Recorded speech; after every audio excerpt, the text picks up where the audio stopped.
You know that specific sound a clipboard makes when a metal clip snaps against a stack of paper? That sharp, authoritative thwack? That is the sound of my soul leaving my body.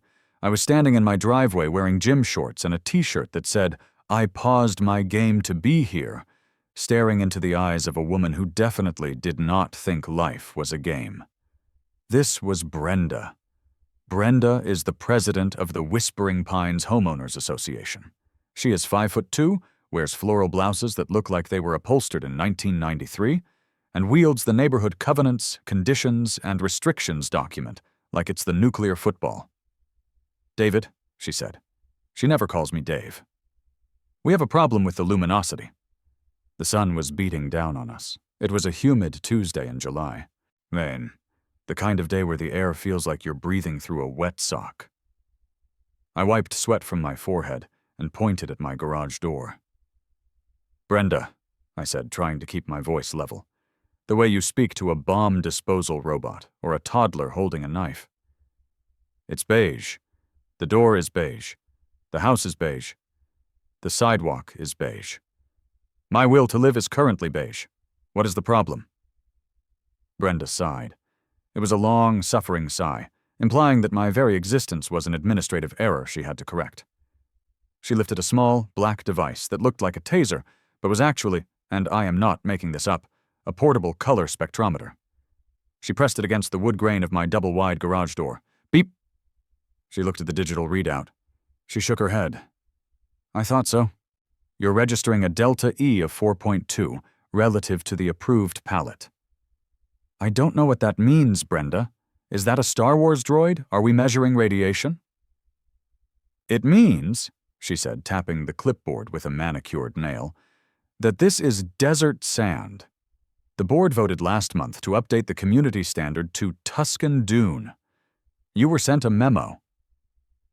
I looked at the door. I looked at the color swatch she was holding up against the door. I squinted. I took my sunglasses off. I put them back on. "Brenda, those are the same color.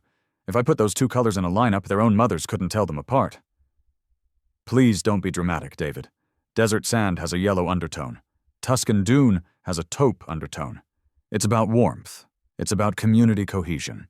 When people drive through Whispering Pines, they expect a uniform aesthetic experience.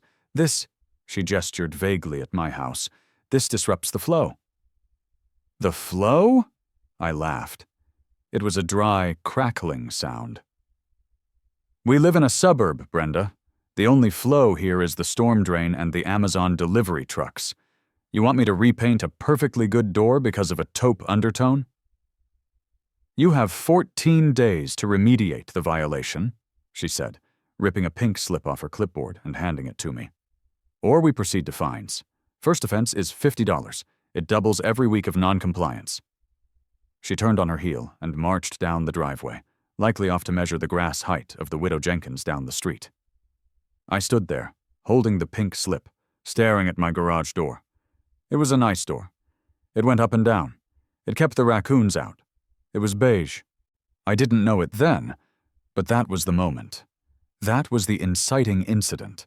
That was the moment a mild-mannered software engineer decided to declare war on the concept of suburban uniformity. I went inside and grabbed a beer. It was 11 a.m. Don't judge me. The thing you have to understand about the HOA is that they rely on attrition. They know you have a job. They know you have a family, hobbies, or at least a desire to watch Netflix without reading legal documents. They weaponize boredom. They assume you will just pay the fine or paint the door because fighting them takes time that no sane person is willing to spend. Unfortunately for Brenda, I am petty. And recently, I had become very, very bored. I decided to play by the rules. I would be the model citizen. I would kill them with compliance so malicious it would leave a stain. Nr. That Saturday, I went to the hardware store.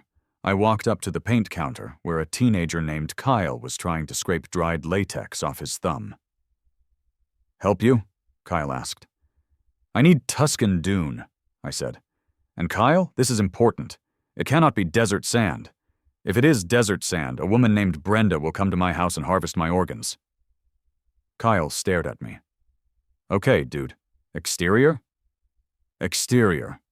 High quality. The best you have. I bought 5 gallons. I spent the entire weekend prepping. I sanded the door. I taped off the trim with the precision of a surgeon. I put down drop cloths. I didn't just paint the door. I made love to that door with a roller. 2 coats. Even strokes. I waited for it to dry and did a touch-up.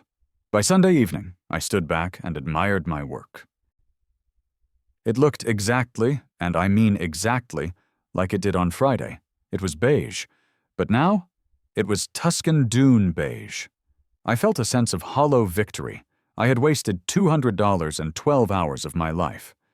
But I had silenced the beast. I sent an email to the HOA board with a photo attached. Subject line: Compliance achieved. Please update your records. I slept the sleep of the just. 2 days later, I was working from my home office when the doorbell rang. My dog, a golden retriever named Buster, who has 0 guarding instincts and would happily show a burglar where the jewelry is kept, gave a single, lazy woof. I opened the door. It was Brenda, and she had brought backup. Standing behind her was Jerry, the HOA treasurer. Jerry is a guy who wears polo shirts tucked into cargo shorts and looks like he constantly smells something bad. "Good afternoon." "David," Brenda said. Her voice was too cheerful. It was the voice of a villain who has already planted the bomb. "Brenda, Jerry. To what do I owe the pleasure? Did you get the photo?" "It's Tuscan Dune. I have the receipt from the paint mixer. I even saved the lid." "Oh, we saw the photo," Jerry said. He sniffed. "And we inspected the property this morning." And, Brenda said, "unfortunately, the violation stands." My brain did a hard reboot. I blinked. "Excuse me?" "The color is correct," Brenda admitted, sounding disappointed that she couldn't nail me on the pigment. "However, you used a semi-gloss finish." I stared at her.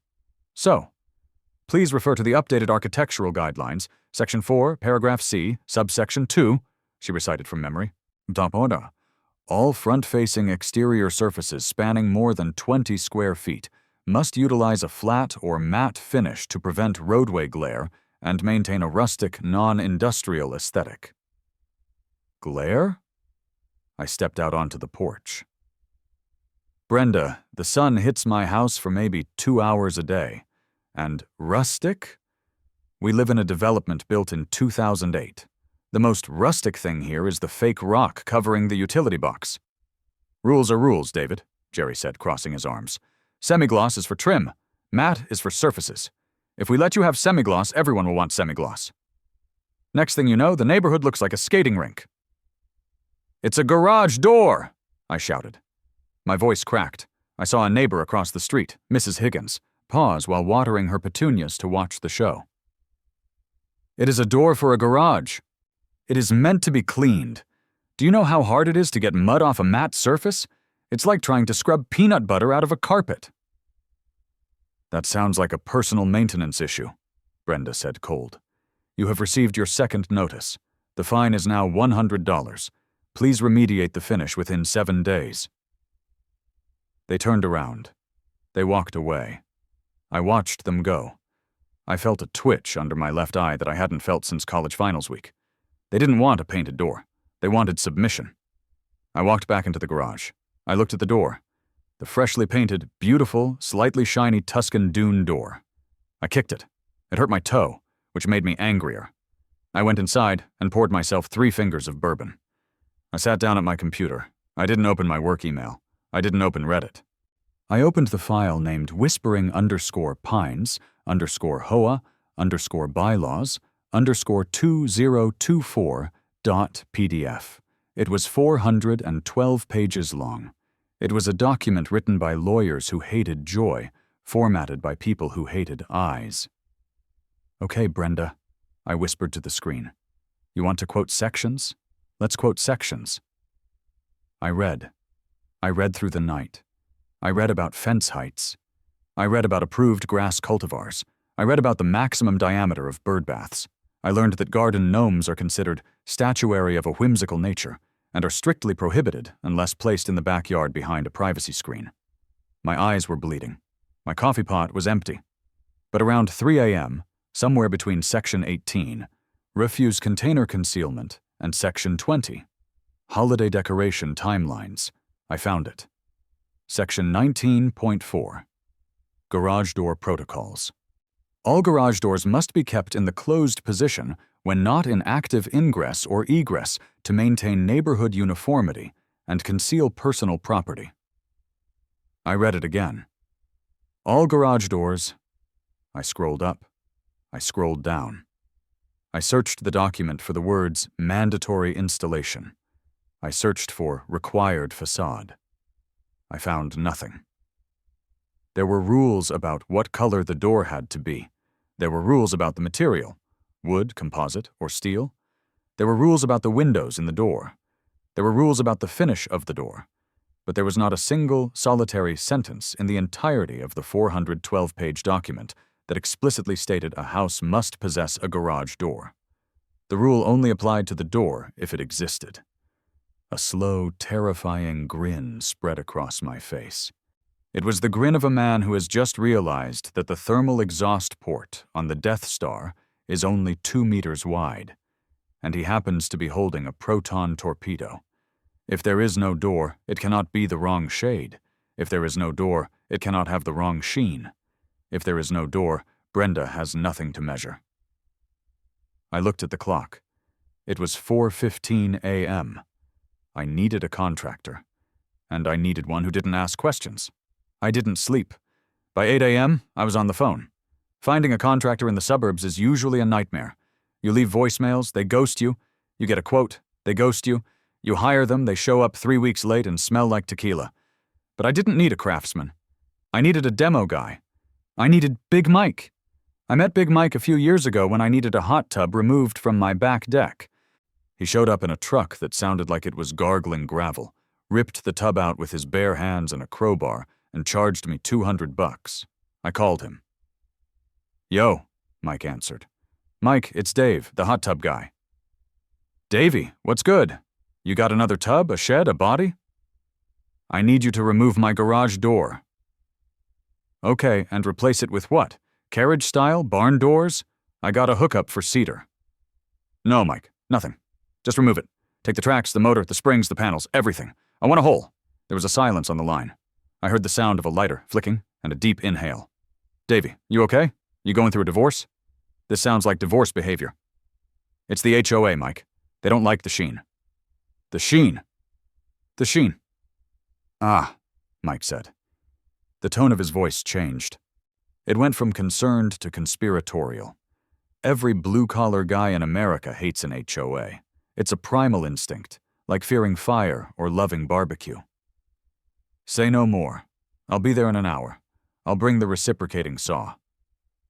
Big Mike arrived at 9:15 a.m. He looked like a bear that had been shaved and put into denim overalls. He walked up the driveway, looked at the perfectly painted Tuscan dune door, and spat on the ground. "Nice paint job," he said. "Thanks, it's too shiny." "Idiots," Mike grunted. "All right, stand back. These torsion springs can take your head off if you look at them wrong." For the next 2 hours, my driveway was a cacophony of screeching metal, power tools, and Big Mike cursing. It was beautiful. Neighbors slowed down as they drove by. I waved. They looked confused. By noon it was done. The garage door was gone. The tracks were gone. The motor hanging from the ceiling was gone. What remained was a gaping, rectangular maw. You could see everything. You could see my recycling bins. You could see the oil stains on the concrete. You could see my workbench, my collection of half-empty spray paint cans, and a cardboard cutout of Danny DeVito I bought at a garage sale. It looked awful. It looked like the house was screaming. "It breathes," Mike said, wiping grease on his pants. "It really opens up the space." "It's perfect," I said. "How much?" "For sticking it to the man? $300. I'll haul the debris away. I can sell the motor." I paid him. He drove off. I set up a lawn chair in the driveway. I opened a cooler. I waited. It took 45 minutes. Brenda's sedan, a white hybrid that she drove at exactly 24 miles per hour in a 25 zone, she rolled down the street. She slowed down. She stopped. She sat in the car for a full minute. I could see her silhouette through the windshield. She was motionless. She was processing the data, and the data was returning a 404 error. Finally, the The door opened. She stepped out. She didn't march this time. She stumbled slightly. She walked up the driveway, her eyes wide, staring into the dark void where a door used to be. "David," she whispered. What happened?" "I fixed it, Brenda," I said, cracking open a soda. You fixed it?" "The glare. You were right. The semigloss was reflecting too much light, so I removed the reflective surface entirely. Zero reflectivity. It's a matte, black hole now. Very rustic, very avant-garde." "You took the door off?" she said, her voice rising. "You can't just take the door off." "Show me the rule," I said.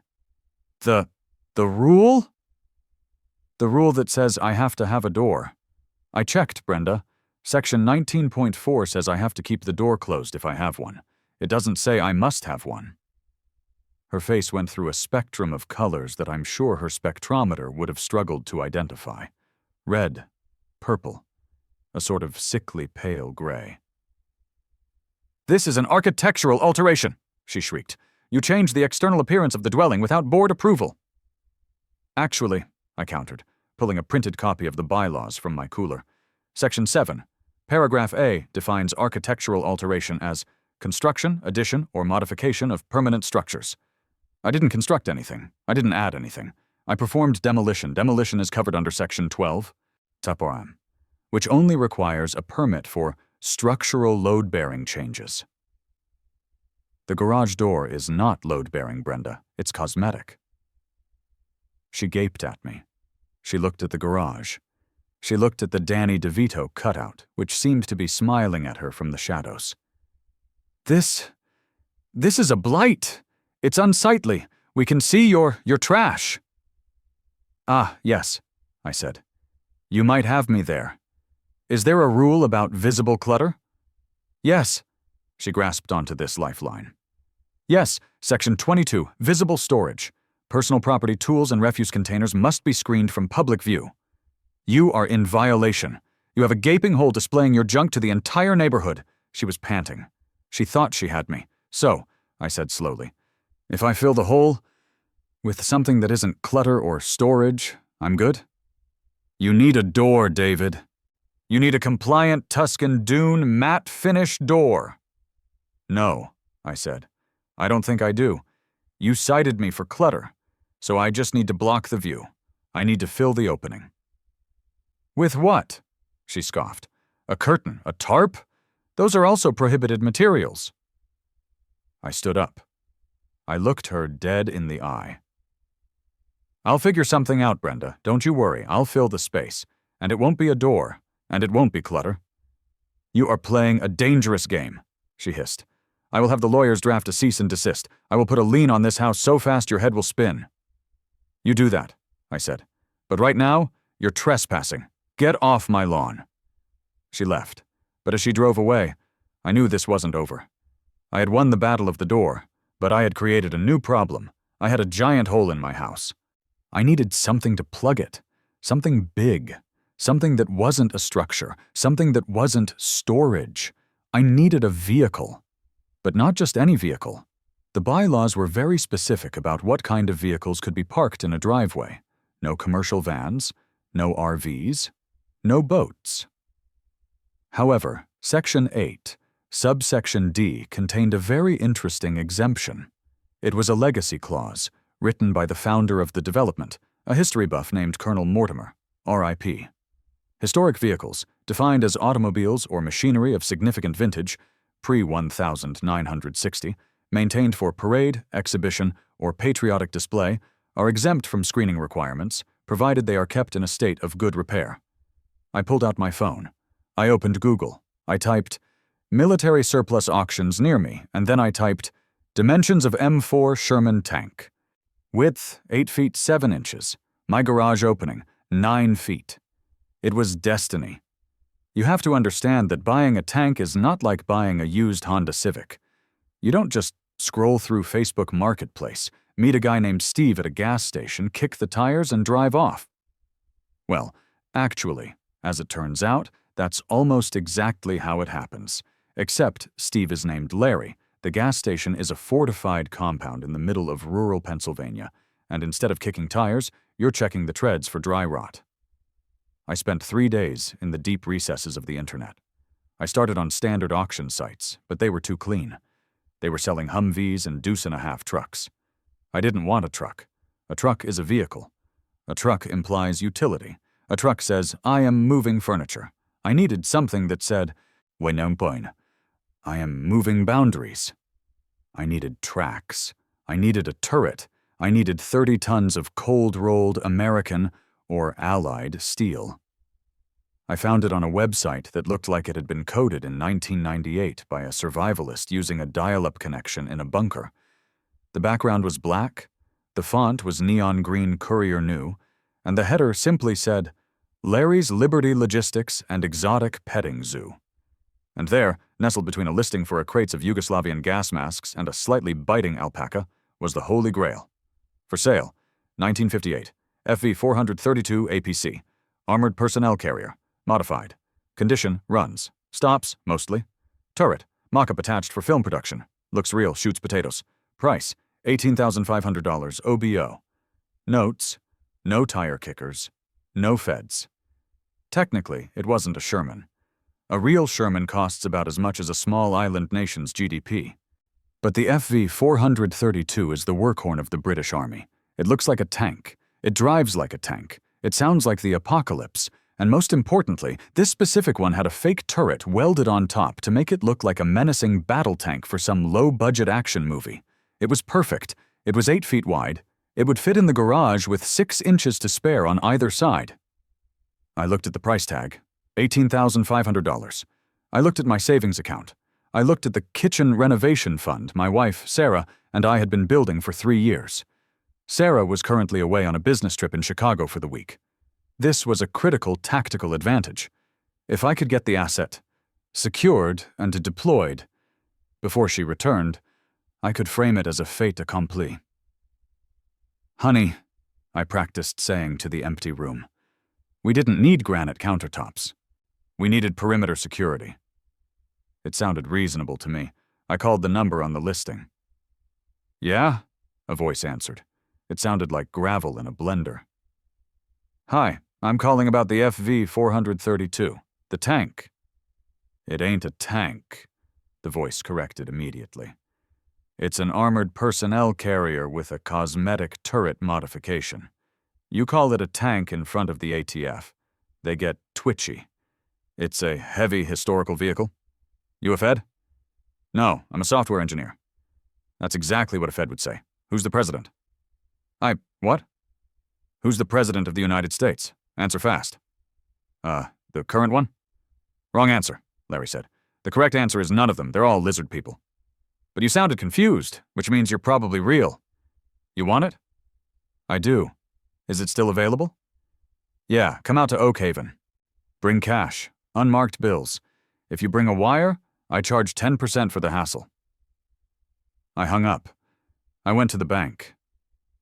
Do you know what happens when you ask a suburban bank teller for $18,000 in cash? They look at you like you've been kidnapped. Is everything okay, Mr. Henderson? The teller, a nice lady named Patty, asked. She had her hand hovering near the silent alarm. Everything is great, Patty, I said, sweating profusely. I'm just buying a car, a very heavy old car, from a guy named Larry, in the woods. Okay, she said slowly. I'll need a manager's override. 2 hours later, I was driving my Prius down a dirt road that didn't appear on Google Maps. The GPS had given up 10 miles back, simply displaying a gray grid and a question mark. The trees were closing in. I passed a sign that said, "Trespassers will be composted." Finally, the trees broke, and I entered a clearing that could only be described as a junkyard Valhalla. There were mountains of rusted metal. There were helicopter fuselages. There was a literal pile of toilets. And in the center, sitting on a patch of oil-stained dirt, was the beast. It was painted a patchy camouflage pattern that would only be effective if you were trying to hide in a salad bar. It was boxy, angular, and absolutely massive. The fake turret on top gave it a distinct, "Do not mess with me" silhouette. A man stepped out from behind a stack of tires. He was wearing camouflage pants, a mesh tank top, and a welding mask tilted up on his head. He had a beard that contained multitudes. "You the software guy?" he barked. "Dave?" I said, getting out of the Prius. "You must be Larry." "Crazy Larry," he corrected. "Just Larry is my dad. He's an accountant. Boring guy." He walked over to the Prius and kicked the bumper. "Plastic," he scoffed. "If you hit a deer in this, the deer wins. You hit a deer in the FV 432. You don't even feel it. You just have venison puree for dinner." "Can I see it run?" I asked. "Does a bear crap in the woods?" "Yeah, hop in. Hatch is open." Climbing into a heavy historical vehicle, is an indignity. You have to scramble up the side using little metal rungs that are always slippery. I dropped down into the driver's seat. It smelled of diesel, old canvas, and sweat. The controls were primitive. 2 levers, a gas pedal, a brake, a bunch of gauges that were all reading 0 or pointing at danger. Larry dropped in beside me in the commander's seat. "All right, turn the master switch, press the starter, don't give it gas yet. You'll flood it." I turned the switch. The engine didn't start. It exploded into life. The whole chassis shuddered. The noise was deafening. It was a deep, guttural roar that vibrated in my chest cavity. "Roll it!" Larry screamed over the engine. I pushed the levers forward. The tracks clanked and groaned, and then, miraculously, we were moving. Driving a tank is the most empowering feeling in the world. In a car, you navigate the world. In a tank, the world negotiates with you. We rolled over a sapling. I didn't feel it. We rolled over a pile of scrap metal. It felt like a speed bump. "Go toward the mound," Larry yelled, pointing at a large dirt hill. "It's too steep." "It's a tank, Dave. Physics is a suggestion. Punch it." I punched it. The nose lifted up. All I could see was sky. The engine roared. Smoke poured out of the exhaust. And we crested the hill like a conquering army. We slammed down on the other side, bouncing violently. "Woo!" Larry screamed. "Did you feel that? That's the feeling of freedom." I was grinning like an idiot. My teeth were rattling. My hands were shaking. I was in love. We circled back to the yard. I killed the engine. The silence that followed was ringing. "I'll take it," I said.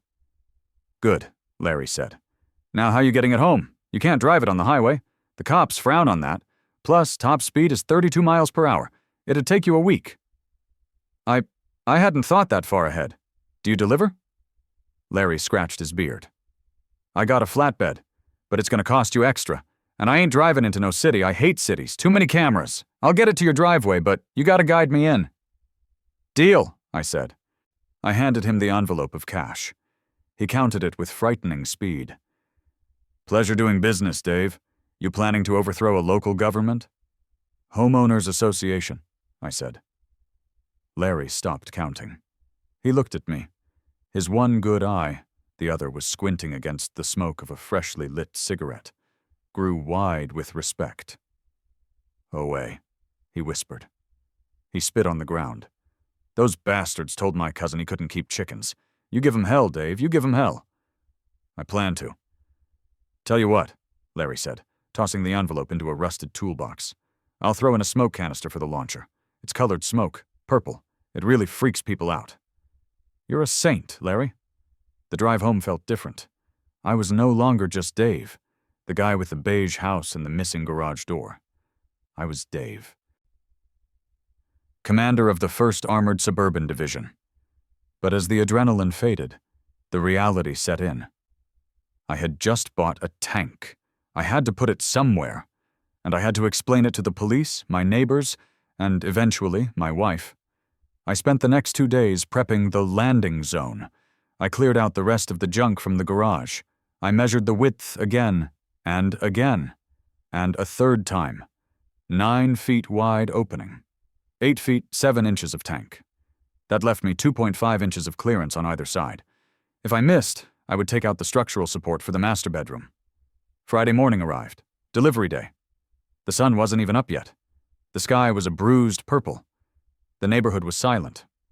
The only sound was the distant hum of the interstate and the rhythmic thwup-thwup of the sprinkler system at the Robinson house next door. Then, I heard it. It started as a low rumble, like distant thunder, but rhythmic. Grr-clank, grr-clank.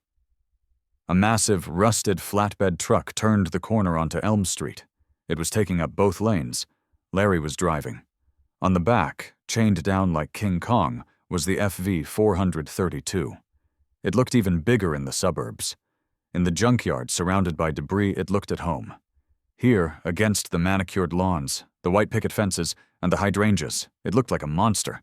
It was an intrusion of violence into a world of pastel peace. Larry pulled up in front of my house. The air brakes hissed, a sharp, angry sound that woke up the neighborhood dogs. I ran out to the street. "Kill the engine, Larry! Everyone is asleep!" Larry leaned out the window. He was wearing a hat that said FBI, Female Body Inspector. "Morning, Dave." "Where do you want this beauty?" "Just back it up to the driveway, quickly." Larry maneuvered the truck. The reverse beeper started. Beep, beep, beep. It was incredibly loud. Lights started flicking on in the houses around us. Mrs. Higgins' curtains twitched. Larry unchained the beast. He lowered the ramps. "All right, she's all yours. You remember how to start her?" "Yes." "Good. Because once she's off the truck, she's your problem. I gotta fly. I have a court date in an hour." "Wait, you're not staying?" "Can't. Jurisdiction issues. Good luck, Dave." Larry hopped in his truck and peeled out, leaving the tank sitting at the bottom of my driveway. I stood there. It was 6:15 a.m. There was a tank in my driveway. I climbed up. I dropped into the hatch. I fired it up. The roar shattered the suburban morning. It echoed off the vinyl siding of the houses. I engaged the gears. I crept forward. The tank tracks chewed up the asphalt of my driveway apron. Crunch, crunch. I lined it up with the garage. This was it. The moment of truth. Left stick forward. Right stick back. Straighten out. I was sweating. I inched forward. The nose of the tank entered the garage. The darkness of the garage swallowed the barrel. "Keep going. Steady." I was inside. The sound of the diesel engine reverberating inside the garage was deafening. It was like being inside a drum being beaten by a giant. I pulled forward until the nose of the tank was just flush with where the garage door used to be. The tank effectively filled the entire hole. It was a wall of steel. I killed the engine. Silence rushed back in, ringing in my ears. I climbed out of the hatch and shimmied down the front of the tank. I stood in the driveway and looked at my handiwork. It was aggressive. The Tuscan dune paint on the frame contrasted sharply with the muddy camouflage of the armor. The fake gun barrel poked out about 3 feet past the frame, pointing directly across the street at Brenda's prized rose bushes. I wiped my hands on my pants. "Well," I said aloud, "that's not reflective. What in God's name is that?" I turned. Brenda was standing on the sidewalk. She was wearing a silk bathrobe and fuzzy slippers. Her hair was in curlers. She looked like she had seen a ghost, if the ghost was a 15-ton war machine. "Good morning, Brenda," I shouted cheerfully. "Lovely day for it." Is that a tank?" Her voice was so high it could have shattered glass. "No, Brenda. As we discussed, I needed to fill the void to prevent visible clutter. This is my new screen. It's a vintage British personnel carrier. Very historic. Very educational." You parked a tank in your house." "In my garage, technically. And as you can see, it is a matte finish, no glare." "This is insane. You are insane. I'm calling the police." "You can certainly do that. But I'd check the noise ordinance first. I believe construction noise is allowed after 6 a.m. It is now 6:20. She pulled out her phone. Her fingers were shaking so hard she dropped it. She picked it up and dialed 911. "Yes, I need an officer. My neighbor he has a tank. A tank, with a gun. He's pointing it at my house. No, I'm not drinking." "Yes, Whispering Pines. Send the SWAT team." She hung up and pointed a trembling finger at me. "You are going to jail, David. You are going to prison for a very long time." I leaned against the treads of the tank. The metal was still warm from the engine. "Coffee?" I offered. The police arrived 7 minutes later. And they didn't send a SWAT team. They sent Officer Miller. I knew Officer Miller because he had responded to the noise complaint last 4th of July when I set off a slightly too large firework. He was a guy who looked like he just wanted to make it to retirement without filling out any unnecessary paperwork. He rolled up in his cruiser, lights flashing but no siren. He got out. He adjusted his belt. He looked at Brenda, who was vibrating with rage. He looked at me. Then, he looked at the tank.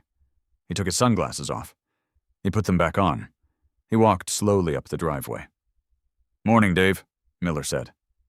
"Morning. Officer Miller. That's a big vehicle." "It's a classic, sir. 1958 FV 432. "Does it work?" "Runs like a dream. Little smoky on the startup, but she purrs."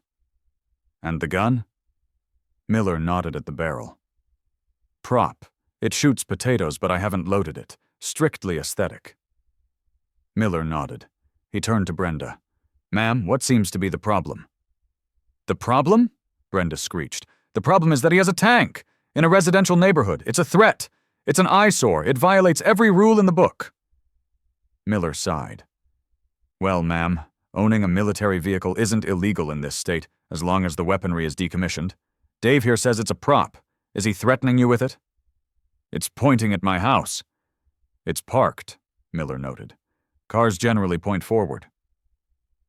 "It's an attractive nuisance," Brenda grasped. "Children will climb on it."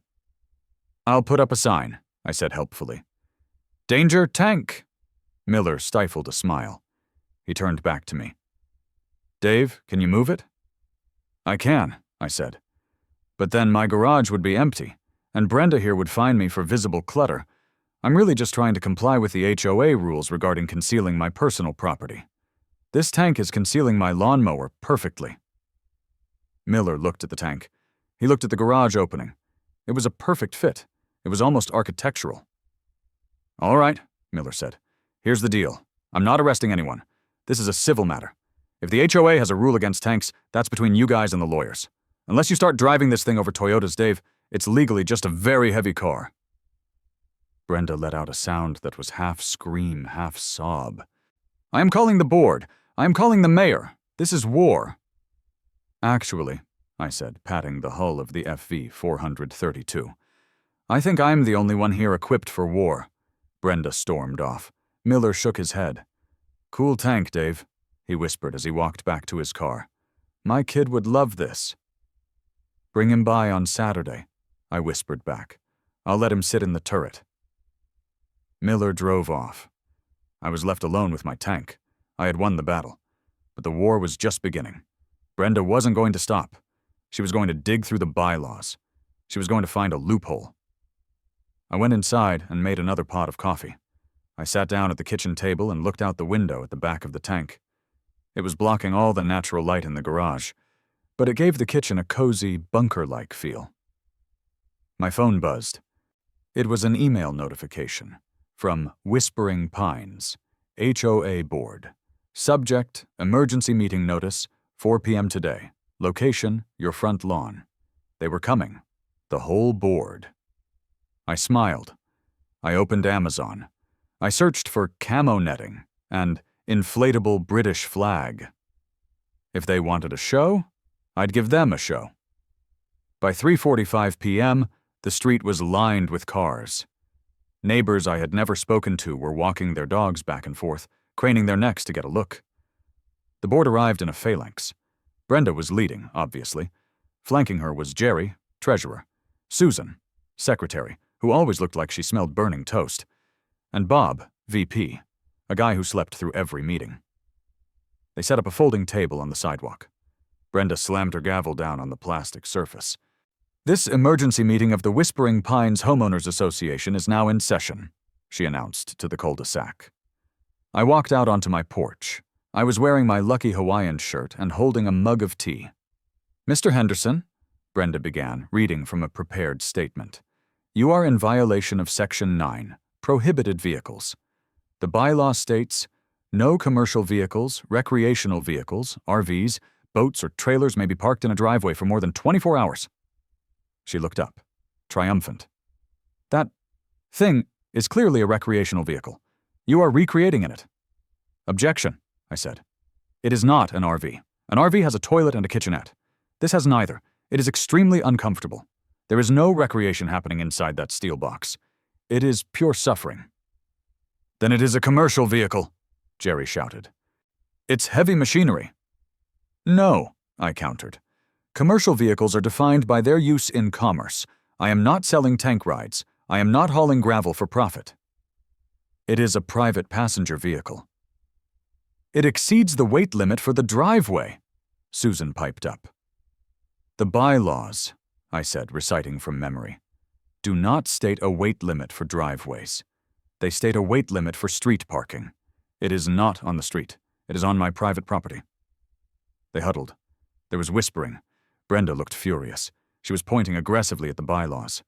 Then a voice came from the crowd. He's right, you know? We all turned. It was old Mr. Henderson, no relation, a World War II veteran who lived 3 houses down. He was leaning on his cane, wearing his VFW hat. Mr. Henderson? Brenda said. Please. This is a board discussion. I'm a homeowner, the old man rasped. I pay my dues, and I know the charter. I was on the committee that wrote the original charter back in '88 with Colonel Mortimer. He hobbled forward. He looked at the tank. His eyes, usually cloudy, were sharp.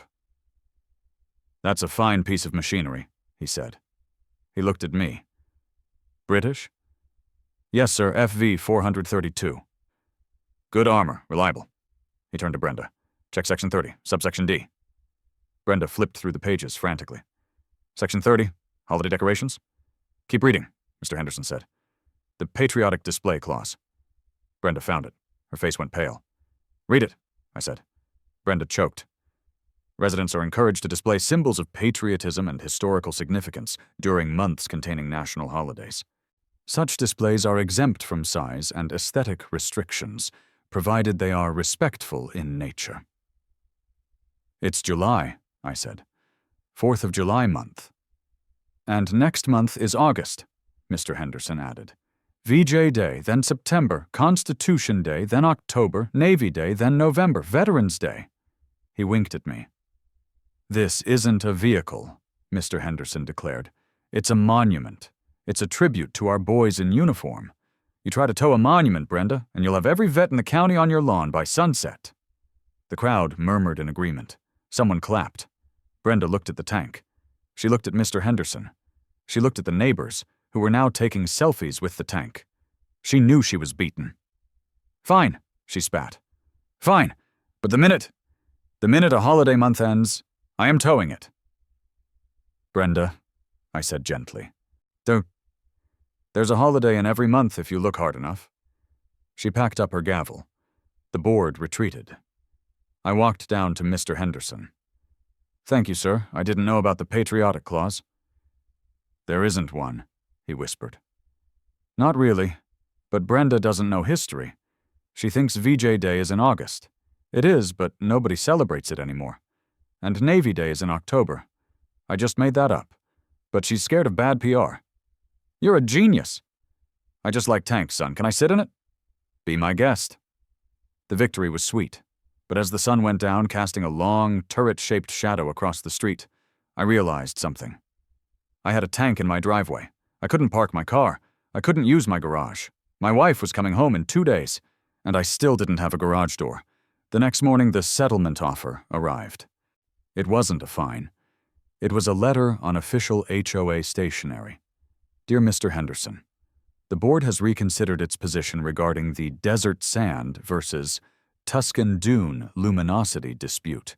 In the spirit of community harmony, and to remove the armored vehicle currently devaluing the adjacent properties, the board grants you a permanent variance to install any garage door color and finish of your choosing, provided the tank is removed from the premises within 48 hours. Sincerely, Brenda. I stared at the letter. I looked at the tank. I had grown fond of it. We had been through war together, but I missed my wife, and I missed parking inside. I called Larry. Hello? Larry, it's Dave. The war is over. We won. They surrendered? Unconditional surrender. They folded on the paint color. Nice. You keeping the beast? I think I have to let her go. My wife gets back Sunday. I'll buy it back, Larry said. I miss her, but I gotta charge a restocking fee. Actually, Larry, I think the market value has gone up. It's now a famous tank. It defeated an HOA. Larry laughed. All right, Shark. I'll give you 20 grand. You make a profit. I get my tank back. Everybody wins. Deal. Pick it up tonight? I'll be there at midnight. Cover of darkness, ninja style. The pickup was bittersweet. I watched the FV 432 roll up onto the flatbed. I patted the cold steel one last time. Goodbye, old girl, I whispered. You served well. Larry drove off into the night. The next day, I went to the hardware store. I bought a new garage door. I didn't paint it Tuscan Dune. I didn't paint it Desert Sand. I painted it neon electric lime. It was hideous. It was vibrant. It glowed in the dark. And strictly speaking, there was no rule against lime. I sat in my driveway, beer in hand, watching the paint dry. Brenda drove by slowly. She slowed down. She looked at the lime green door. She looked at me. I raised my beer. She didn't stop. She just kept driving, staring straight ahead. She knew. She knew that if she stopped, if she said one word about the shade of green, the tank would come back. And next time I was thinking about a moat.